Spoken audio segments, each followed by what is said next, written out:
Hari ini saya akan menyampaikan firman Tuhan dengan tema out of comfort zone, keluar dari rasa nyaman. Saya yakin ini pesan Tuhan karena pagi-pagi hari Sabtu saya dibangunkan subuh-subuh dan Tuhan mengajari saya ini, memaksa saya bangun dan menyiapkan ini buat Anda. Semua orang pasti cari rasa nyaman. Orang beli baju, cari yang nyaman dipakai. Orang cari sepatu yang nyaman dipakai. Orang beli tempat tidur, cari yang nyaman ditidurin. Bahkan kalau kita cari teman yang bikin kita rasa nyaman, betul? Cari sofa pun gimana pilih sofa?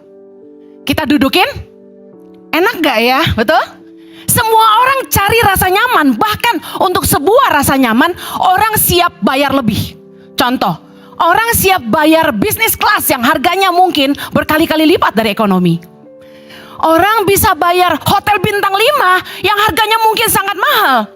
Orang bisa keluar uang lebih buat beli ranjang yang mahal.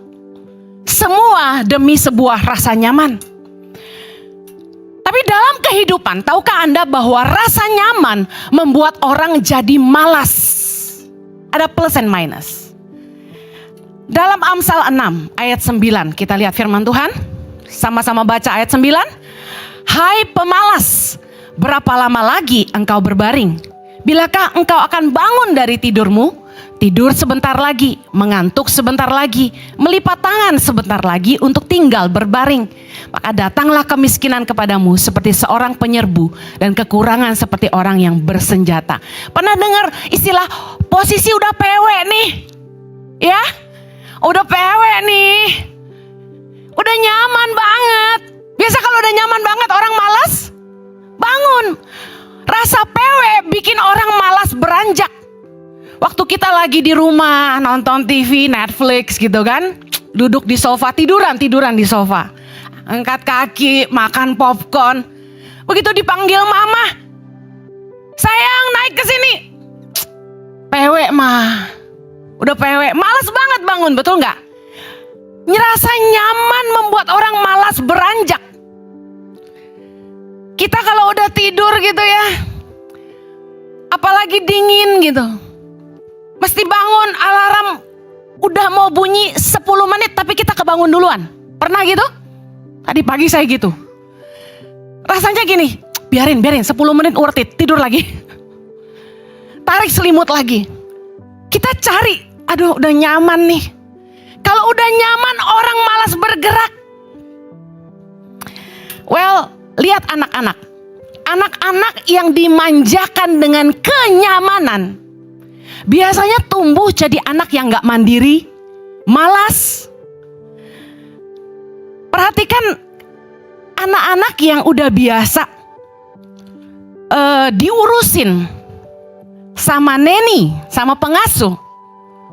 Apa yang terjadi waktu lebaran? Neninya pulang. Apakah anak-anak itu punya kesadaran bantu mamanya nyapu ngepel? Anak-anak ada yang punya kesadaran ambil makanan sendiri? Nggak usah disuapin, nggak usah pakai pesawat terbang, ngong gitu. Ada? Kami kan tinggal di Australia lama. Anak-anak di sana dari bayi udah duduk makan sendiri, didudukin di kursi bayi, biarpun belepotan, celemotan mereka makan sendiri. Anak-anak kecil udah dilatih kalau habis makan taruh piring di tempat cuci piring, meskipun mungkin mereka belum bisa cuci piring, ya. Tapi ada di reels baby ditaruh di tempat cuci piring dia bisa cuciin ya, lucu ya. Kemudian anak-anak itu terbiasa mandiri, nyiapin bukunya sendiri, ya. Kemudian turun ke bawah pakai sepatu sendiri. Beda sama anak-anak di Indonesia yang dimanjakan dengan neni. Well, bahkan kita temukan anak-anak muda yang harusnya sudah bekerja, tapi karena dimanjakan dengan kenyamanan fasilitas orang tua, biasanya sampai umur 25 juga gak kerja, 27 gak kerja, 30 gak kerja. Nah, 2 Tesalonika 3 ayat 10 berkata apa?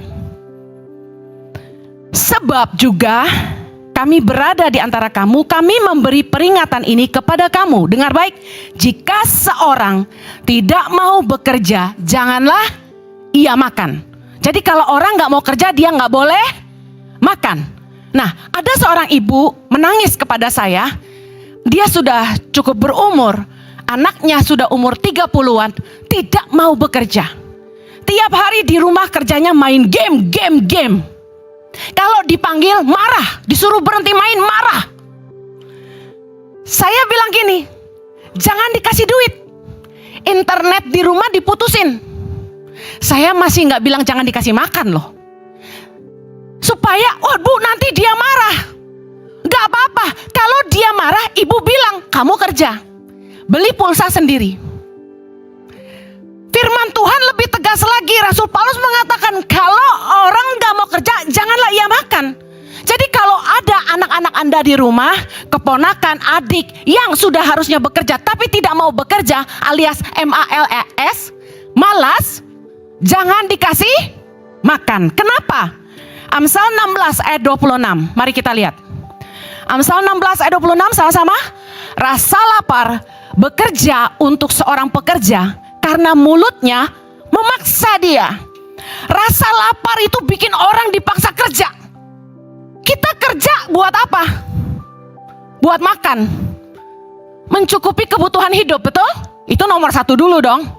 Kalau gak ada tagihan yang mesti dibayar, beras gak usah beli, lauk gak usah beli, kerja gak? Enggak lah, siapa yang mau kerja? Enakan gak usah kerja. Makanya goal setiap kita pensiun dini. Bukan gitu? Dengar baik, rasa nyaman membuat orang tuh merasa, udah maksimal. Gue udah duduk di posisi yang udah enak banget. Gaji udah gede, harta udah banyak. Rasa nyaman ketika orang merasa enough, udah maksimal banget. Dia punya rasa nyaman yang membuat dia akhirnya udah gak berusaha lebih, udah gak mau kerja keras lagi. Rasa nyaman itu membuat potensi mati. Tapi rasa tidak nyaman justru yang mengeluarkan potensi yang sebelumnya kita gak sadari. Rasa tidak nyaman memaksa kita untuk mau berusaha lebih, making great effort. Contoh, orang biasanya bisa lari lebih kencang ketika dikejar anjing. Bener gak? Biasanya kalau disuruh lari, capek lutut udah sakit, badan berat. Begitu anjing, wah itu larinya cepat banget. Ada potensi yang sebelumnya tidak disadari. Rasa tidak nyaman mengeluarkan itu dari orang. Kemudian waktu saya di Australia tahun 96 saya berangkat. Orang tua saya tidak support saya lagi tahun 97. Jadi tahun 97-an saya udah harus cari kerja. Saya kerja pertama kali jadi kasir supermarket. Bayangin, dari gak pernah kerja sama sekali, anak baru gede umur 18 tahun suruh kerja. Apa yang membuat saya mau kerja? Karena orang tua gak kirim uang lagi. Karena orang tua saya berhenti support saya. Sedangkan ada uang sekolah yang harus dibayar, ada sewa apartemen yang harus dibayar, ada transport ke sekolah yang harus saya bayar. Dan saya harus nyicil uang sekolah saya untuk semester depan. Rasa gak nyaman mengeluarkan potensi yang kita punya. Yang sebelumnya saya pikir, saya emang gak bisa kerja. Rasa nyaman mematikan kekreativitasan kita. Ketika orang sudah mulai nyaman, dia udah habis ide gitu. Coba misalnya usahanya gak jalan atau baru mulai, biasanya on fire, ide banyak. Tapi ketika orang mulai merasa nyaman, kayak kekreativitasannya berhenti. Udah gak jadi kreatif lagi. Saya kasih contoh. Ada seorang staf yang selama dia ikut saya suruh dia kerjain apapun, enggak dikerjain. Saya suruh dia, ayo lakukan ini, enggak dikerjain. Tapi karena toleransi saya cukup tinggi, bertahun-tahun dia nggak buat yang saya suruh. Saya akhirnya lupa dan ya udahlah gitu. Kemudian satu hari saya udah jengkel. Saya bilang ini, mulai hari ini kamu bekerja part time aja. Gaji kamu akan dikurangi. Karena buat apa kamu kerja full time kalau kerjaan kamu nggak kamu buat gitu? Apa yang jadi tanggung jawab kamu nggak kerjakan? Mendingan kamu part time aja. Pucat dia langsung.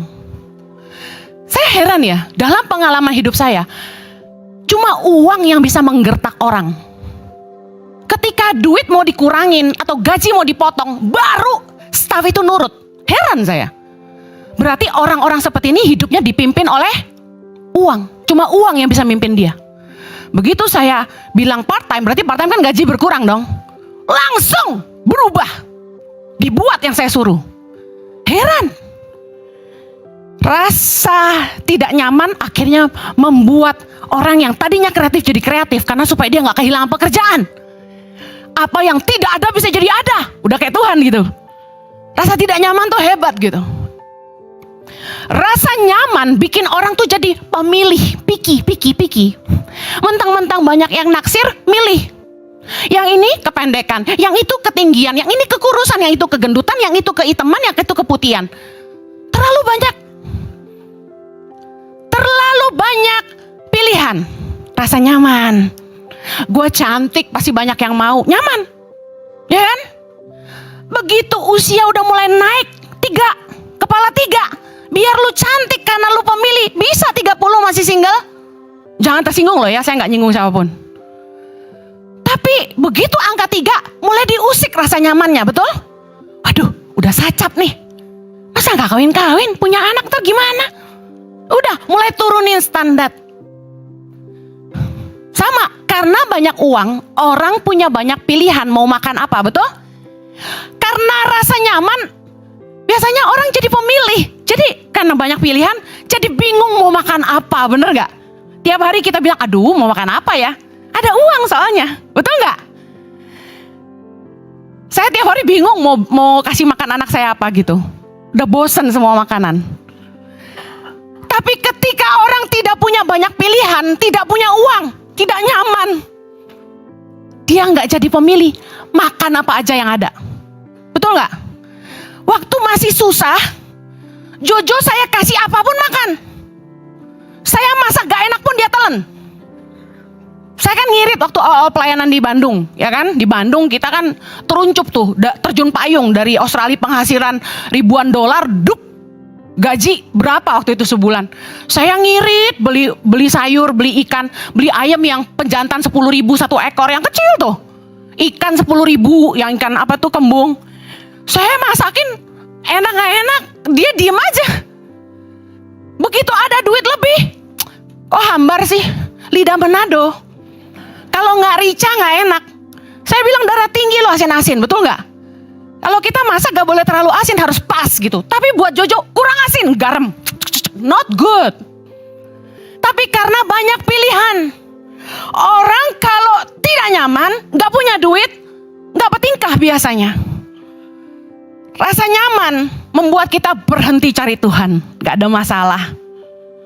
Suami baik, istri baik, anak nurut, sekolah pinter, usaha lancar, kerjaan tokcer. Rasa nyaman. Biasanya mulai berhenti cari Tuhan. Doa juga udah pendek-pendek. Nyembah Tuhan. Biasa, gak sepenuh hati. Sungguh besar pengorbananmu bagiku. Udah biasa. Tapi kalau lagi gak nyaman, yang jomblo gak laku-laku, penyakit datang, dipecat dari kerjaan, toko sepi, anak bandel, suami jahat, istri cerewet. Cari Tuhan tuh beda. Sungguh besar pengorbananmu. Nangis. Lagi 60 menit ada yang teriak nangis gitu. Pasti lagi gak nyaman. Bukankah iman kita bertumbuh karena badai kehidupan? Pergumulan hidup kita lah yang membuat kita jadi belajar mengandalkan Tuhan. Rasa tidak nyaman itu baik. Mari kita lihat Lukas 9. tentang hal mengikut Yesus. Ayat 57.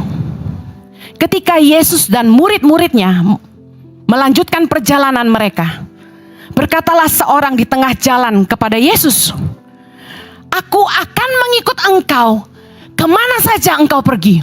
Hebat ya. Lalu jawaban Yesus apa? Yesus berkata kepadanya, "Serigala mempunyai liang dan burung mempunyai sarang, tetapi anak manusia tidak mempunyai tempat untuk meletakkan kepalanya." Yesus sebut gini, ketika kita mau ikut Yesus, saya kasih tahu, Yesus gak pernah menawarkan rasa nyaman. Makanya khotbah gak boleh berkat melulu. Karena orang Kristen jadi memble, kayak anak yang manja itu loh. Masalah dikit, menyerah, meninggalkan Tuhan. Gak ada Tuhan-Tuhanan, gak ada gereja-gerejaan. Memble. Tiba-tiba misalnya AC padam, satu karena rusak. Ici panas, gak mau ke gereja lagi. Orang kalau imannya gak kuat sama Tuhan, terlalu pemilih. Gereja kan sekarang banyak, milih. Masalah dikit, sama teman udah gak mau gereja lagi. Kristen memble. Sedangkan Yesus itu kalau kita mau ikut dia tidak tawarkan kenyamanan. Dia gak tawarkan masa depan kamu akan digaji sekian. Kamu akan saya kasih rumah, saya kasih mobil. Yesus sendiri memberi teladan kepada kita. Dia meninggalkan rasa nyaman untuk turun dari sorga ke dunia, untuk mati dan menebus dosa-dosa kita. Kalau saya meninggalkan kenyamanan dari Australia pulang ke Jakarta, gak ada apa-apanya dibandingin pengorbanan Yesus meninggalkan sorga untuk jadi manusia dan mati untuk dosa kita. Filipi 2. Hendaklah kamu, dalam ayat kelima, dalam hidupmu bersama menaruh pikiran dan perasaan yang terdapat juga dalam Kristus Yesus, yang walaupun dalam rupa Allah tidak menganggap kesetaraan dengan Allah itu sebagai milik yang harus dipertahankan, melainkan telah mengosongkan dirinya sendiri dan mengambil rupa seorang hamba dan menjadi sama dengan manusia. Dan dalam keadaan sebagai manusia, ia telah merendahkan dirinya dan taat sampai mati, bahkan sampai mati di kayu salib. Bayangkan, Yesus aja meninggalkan semua rasa nyaman untuk mati buat kita. Saya pengen conclude dengan ini. Mungkin kita berpikir bahwa ketika kita mau menghidupi panggilan Tuhan atau rencana Tuhan dalam hidup kita, merupakan sesuatu yang nyaman, cocok buat kita.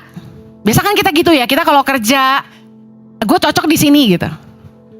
Hal yang kita sukai gitu dari awal, sejak awal, excited, kita suka. Dan buat kita tuh easy, gampang mengerjakannya. Tapi saya belajar dalam hidup saya justru ketika Tuhan memanggil saya, hal yang pertama adalah justru saya harus keluar dari rasa nyaman. Dari hidup yang mewah, dari hidup yang serba berkecukupan, saya harus mulai dari bawah. Tuhan memanggil saya untuk keluar dari rasa nyaman. Tahukah Anda, sejujurnya pada awal-awal waktu saya sedang merintis Yayasan Tangan Pengharapan, di tahun pertama 1, 2, 3, saya sempat berpikir, setelah jalan kurang lebih 3 tahun waktu itu ya, lebih baik saya gak usah ke pedalaman deh. Saya kirim aja staf kameramen yang pergi. Kan cuma butuh ambil gambar. Nanti saya di Jakarta, saya tinggal lihat videonya. Kenapa begitu? Karena saya harus keluar dari rasa nyaman kalau saya ke pedalaman. Saya itu orangnya jijian. Dan gak suka kotor dan berantakan. Nah, ketika harus ke pedalaman, itu yang pertama melelahkan. Perjalanannya jauh, makan waktu. Transportasinya ganti-ganti, kotor. Kapal yang saya tumpangi penuh dengan ludah. Ada satu kali itu satu kapal kayu dari Padang ke Mentawai, saya harus nyebrang 10 jam itu di malam hari. Itu bersama dengan ternak-ternak, bayangin. Baunya kayak apa? Gak ada sofa. Duduk tuh kursi plastik yang udah pecah-pecah dan gak bisa tidur semalam-malaman. 10 jam. Gak enak. Jauh, makan waktu, dan medannya gak mudah. Waktu ke Papua, saya ingat tuh, saya nyebrang naik kapal laut dari Biak ke Manokwari kalau gak salah. Zaman itu masih naik kapal laut. Kami kan traveling dengan budget seadanya. Tahu saudara, itu orang-orang makan sirip pinang, buang ludah di mana-mana. Gak ada 10 senti gak ada ludah tuh gak ada. Jadi saya nginjak lantai itu dengan, aduh, ini ludah orang semua nih sepatu gue gitu kan ya. Begitu masuk ke dalam kapal, saya kaget. Jalan buat kita penumpang lewat aja tuh ditidurin sama orang-orang. Mereka tidur dan duduk dengan kain tikar digeletakin. Mereka hamba sama anak-anak mereka di lantai kapal gitu. Jalan aja susah, baunya minta ampun.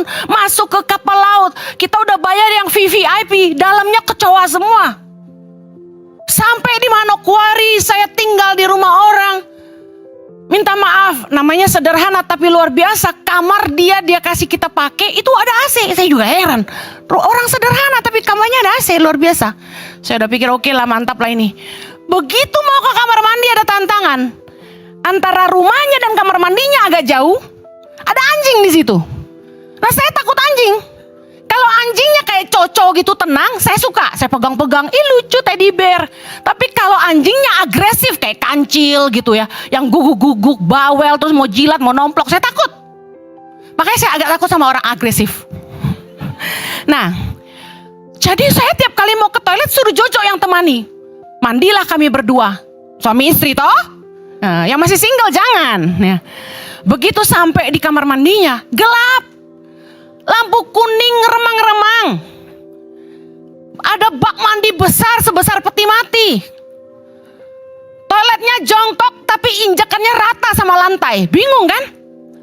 Kita ini tantangan. Saya besar, ke toilet tuh duduk. Begitu suruh jongkok kesemutan gak bisa bangun.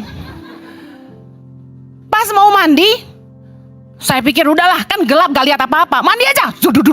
Keramas, sikat gigi segala macam. Oke, aman. Tidurlah kami. Besok paginya, Jo, aku kebelet Jo, toilet Jo. Bangun, temenin. Ada guguk, Jojo yang hus gitu. Saya ikut di belakangnya gitu. Masuk kamar mandi. Begitu masuk kamar mandi, ada sinar matahari menerangi bak mandi. Di situ baru mata saya terbuka.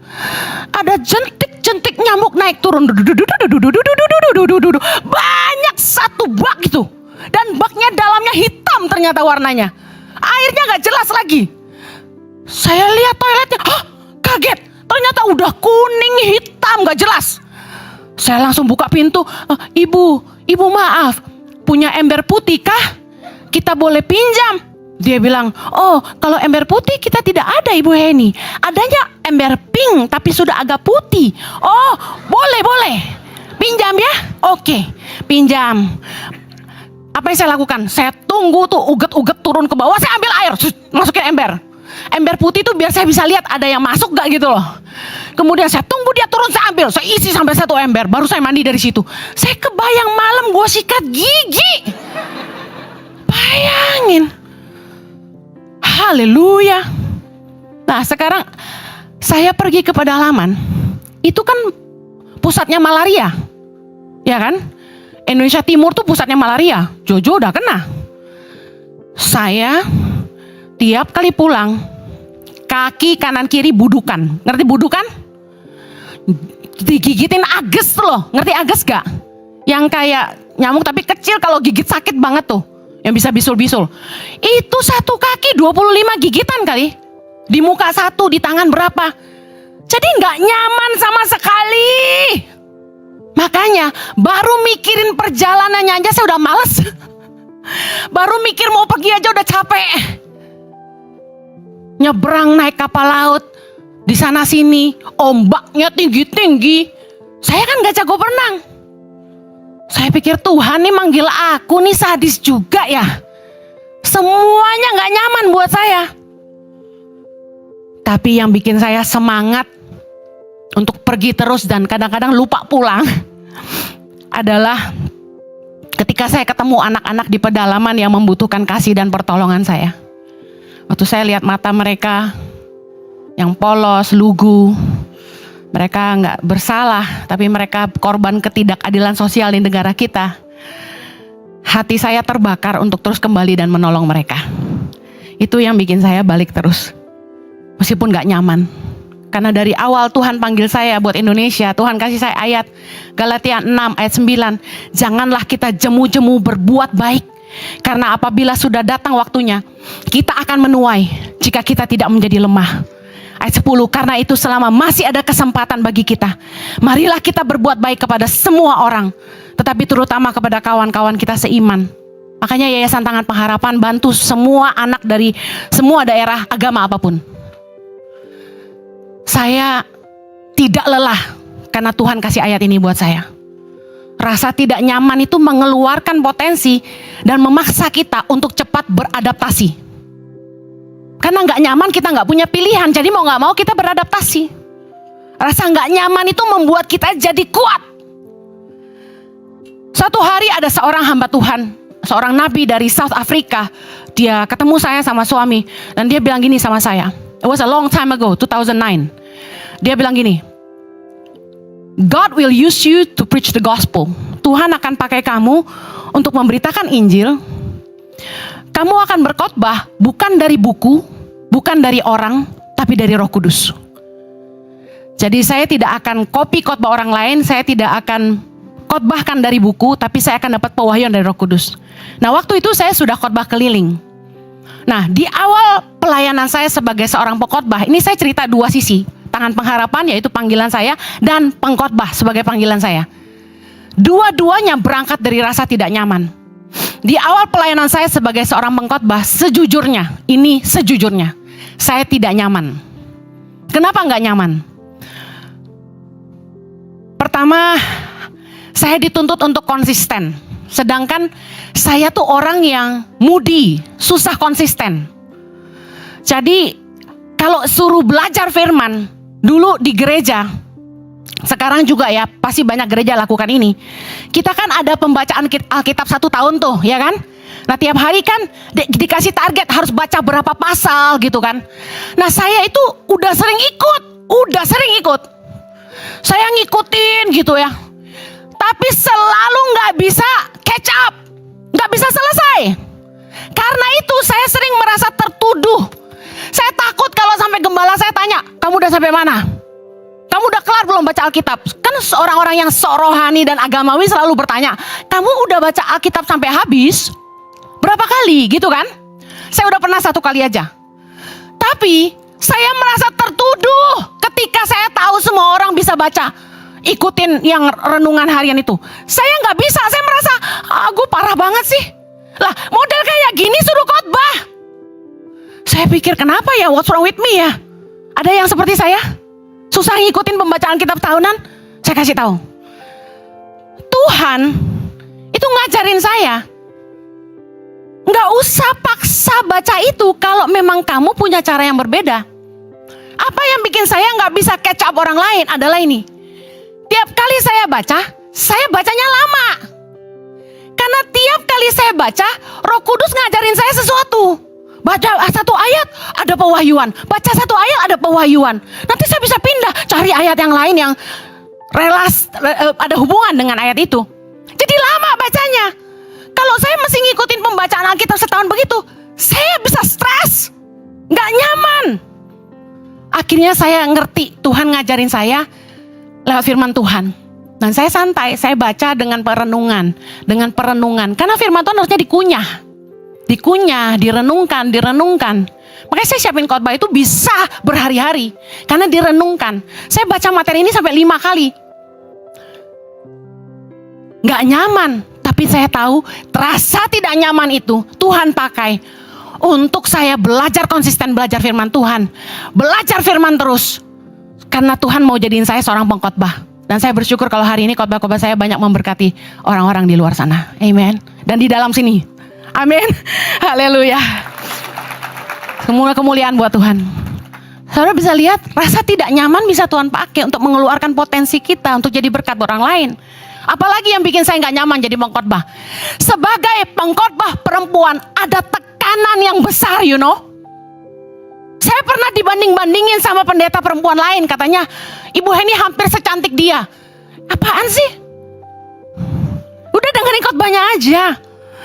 Seorang pendeta perempuan, pengkhotbah, itu dituntut harus kelihatan cantik di mimbar. Ada salah sedikit aja lipstik di gigi, udah diomongin. Rambut keriting diomongin. Apapun diomongin. Gendut dikit diomongin. Banyak yang bilang saya gendut di sosmed. Bodoh amat. Lagi ngurusin badan, don't worry. Makanya jangan kirim makanan terus. Nah, saya gak nyaman, kenapa? Saya itu keramas tiap hari. Dari kecil. Katanya bisa rontok, enggak tuh rambut saya banyak. Tiap pagi saya harus keramas. Nah, kalau pelayanan itu kan pagi. Jam 6 itu sudah khotbah biasanya. Ibadah udah mulai jam 6. Atau gereja lain ada jam 8, saya harus bangun subuh jam 4. Bayangin, tiap hari Minggu tuh penderitaan buat saya. Menderitanya apa? Kadang-kadang dari Jumat, saya sudah harus terbang keluar kota meninggalkan anak-anak saya yang masih kecil. Ninggalin mereka tuh berat. Harga termahal yang saya bayar. Saya udah pernah khotbahkan ini. Terus harus berangkat ke kota yang saya gak pernah pergi. Saya gak kenal orang-orang di sana. Nah, saya udah pernah cerita, saya tuh sebenarnya aslinya introvert. Jadi tempat baru, sendirian lagi, gak ada Jojo. Ketemu dengan orang baru, aduh saya susah banget, saya tuh worry gitu loh. Aduh, gua nih bakal tinggal di mana? Yang jemput gua siapa? Orangnya asik gak ya? Saya kaku orangnya. Kalau dijemput dan saya gak kenal, biasanya saya diem. Kadang-kadang karena grogi, saya ngomongnya jadi banyak. Saya orangnya gak bisa basa-basi, jadi ketika duduk di mobil, halo, ya, ibu anaknya berapa? Ya 3, ya. Suami di mana? Pelayanan, ya. Ibu asli mana? Jakarta, ya. Gitu terus, jadi gak pinter ngomong gitu loh. Saya bingung kalau saya tanya dia, ibu anaknya berapa? Emang buat apa? Kan gue ketemu dia sekali doang. Beda orang. Super ramah, super not ramah. Saya tertekan banget tiap kali harus pergi ke tempat baru sendirian. Gak ada Jojo. Gak nyaman. Ketemu orang baru tuh gak nyaman buat saya. Saya gak suka basa-basi. Bangun pagi-pagi jam 4 keramas tuh harus blow rambut. Sampai pegel. Sampai keringetan. Masih belajar dandan. Dulu saya belum jago dandan. Saya lihat di kamera. Waduh, kok bayangan kontur hitam banget di sini. Konturnya gede banget di pipi kanan kiri. Aduh, malu aku. Ada tekanan tersendiri buat seorang pengkhotbah perempuan. Gak boleh gemuk lah, segala macem lah, bajunya harus bagus lah. Jadi pengkhotbah tuh ribet buat saya. Saya selalu menolak. Kalau dulu Jojo bilang, nih ada undangan khotbah. Dan dia suka nakal. Dia suka masukin di kalender kami yang kami share tanpa sepengetahuan saya. Jadi tiap pagi saya harus cek jadwal. Saya hari itu khotbah di mana gitu, bayangin. Dia paksa saya khotbah terus, saya jengkel sama suami saya. Kenapa sih? Aku gak suka khotbah. Aku gak suka. Orang saya tuh gemeteran mau naik mimbar tuh tangan dingin gitu. Saya doa sebanyak praise and worship. Tuhan tolong saya. Tuhan tolong saya. Saya gak tahu mau khotbah apa. Tuhan kalau Tuhan gak tolong, saya gak tahu loh ya mau khotbah apa. Saya gitu. Saya stres banget. Nah, satu kali teman saya bilang ini. Kayaknya kalau kamu stres berkhotbah, kayaknya kamu bukan di situ deh tempatnya. Dia bilang gitu. No, ini yang saya mau bukakan. Kadang-kadang proses tidak nyaman itu membuat Tuhan membantu kita mengeluarkan potensi yang sebenarnya kita punya, mengembangkan kapasitas kita, dan membuat kita jadi tajam di situ. Rasa nggak nyaman itu bagus supaya kita mau bangkit dan belajar. Kadang-kadang yang membuat kita rasa nggak nyaman tuh kita malas. Nah, saya belajar bahwa ketika saya mulai khotbah terus, jam terbang makin banyak, saya sadari ternyata saya menikmati. Makanya kalau nggak dikasih timer, saya khotbah nggak berhenti. Ternyata saya menikmati. Saya seneng ngajar. Tapi tantangannya banyak ketika menghidupi panggilan Tuhan. Anda harus tahu bahwa kalau pendeta tuh nggak tenar, khotbah di sebuah gereja tuh kurang dihargai. Perlakuannya beda. Saya bisa merasakan. Di awal-awal saya nggak dikenal, perlakuannya beda, baik dari pengerja maupun gembala. Hotelnya juga beda. Kalau sekarang udah dikenal, perlakuannya juga lebih luar biasa. Tapi saya ingin katakan gini, Tuhan bikin saya melewati masa-masa gak nyaman itu sebagai proses perendahan hati. Waktu saya diperlakukan dengan tidak baik, waktu saya harus keliling jualan merchandise Tangan Pengharapan, sebagai seorang perempuan, gak nyaman. Tapi saya tahu Tuhan sedang melatih saya, supaya saya konsisten belajar firman, supaya saya mengembangkan kapasitas hati saya, supaya saya mengasihi lebih banyak orang, supaya saya belajar menemukan sesungguhnya panggilan Tuhan ini buat saya, dan saya jadi maksimal dan tajam di situ. Jangan pikir kalau apa yang kamu kerjakan hari ini membuat kamu gak nyaman, kamu pikir kamu salah tempat. Kamu harus uji lagi. Kamu gak nyaman itu apa karena kamu malas? Apa kamu sudah berhenti berusaha? Mungkin kamu sudah gak kreatif lagi, kamu gak tajam lagi. Atau memang Tuhan mau kamu mengembangkan diri. Mari coba uji. Tuhan memberikan upah kepada mereka yang mau keluar dari rasa nyaman. Saya percaya kalau hari ini saya menikmati jerih lelah saya dan suami 16 tahun dalam kasih karunia Tuhan, itu semua karena kami mau keluar dari rasa nyaman. Kalau saya sama Jojo nggak memutuskan untuk meninggalkan Australia tahun 2006 bulan Januari, mungkin hari ini kami nggak lihat Tangan Pengharapan bisa nolong ribuan anak di Indonesia. Kami nggak lihat ada jemaat Impact Community Indonesia yang hari ini Tuhan berkati dengan luar biasa. Saya bersyukur Tuhan baik. Amen.